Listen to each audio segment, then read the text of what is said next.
semblent être les plus vulnérables au phénomène climatique. Maintenant, par rapport aux résultats, ce qui a été constaté, c'est que les dégâts sont énormes.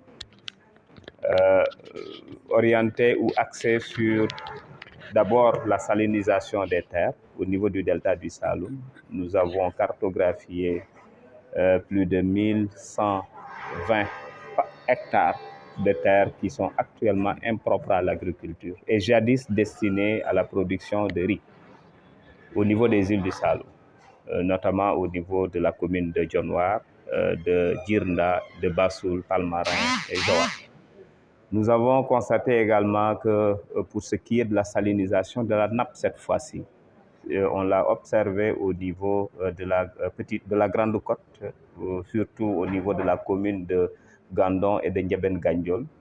Au total, il y a près de 750 hectares de terre où la nappe est salée. Ce n'est pas la terre qui est salée, mais la nappe est salée.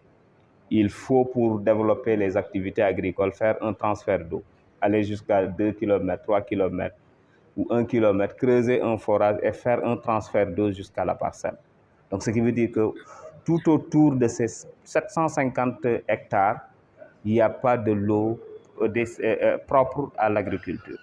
Ça continue à progresser, à avancer progressivement en fonction du niveau d'avancement de la mer sur la partie continentale.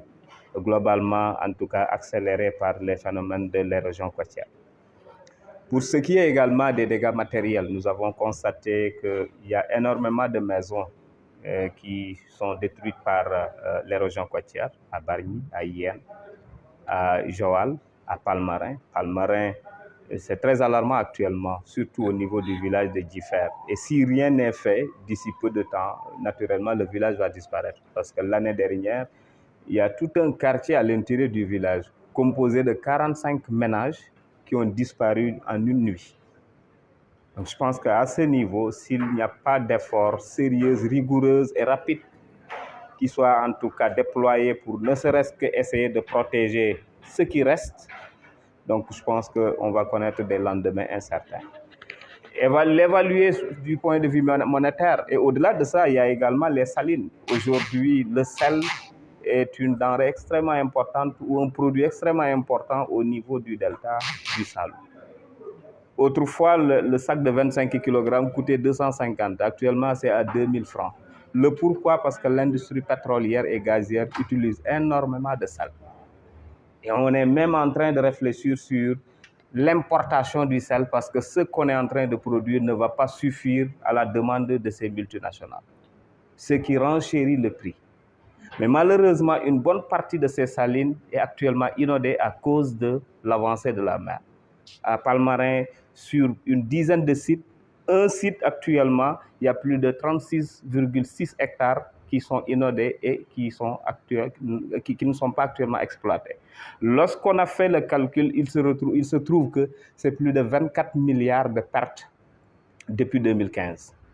Donc je pense qu'à ce niveau, il y a énormément de choses à faire et les dégâts sont énormes, si bien que l'État est en train de faire des efforts au niveau de Saint-Louis, par exemple, avec les impactés de Djougop, de Gohombach, Gendar et Ndartout, qui sont relogés à Djougop.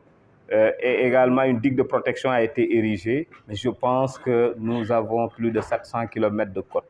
Ériger tous ces 700 km de côte de digue de protection en guise de solution d'urgence, parce qu'on est dans une situation de règlement, en tout cas, ou bien de solution par rapport à un phénomène qui est là et qui est visible. Mais s'il n'y a pas l'effort de prévention pour ne serait-ce que gérer tous ces éléments, le Sénégal va connaître un lendemain incertain, surtout ceux qui vivent sur le littoral. Il y a aussi la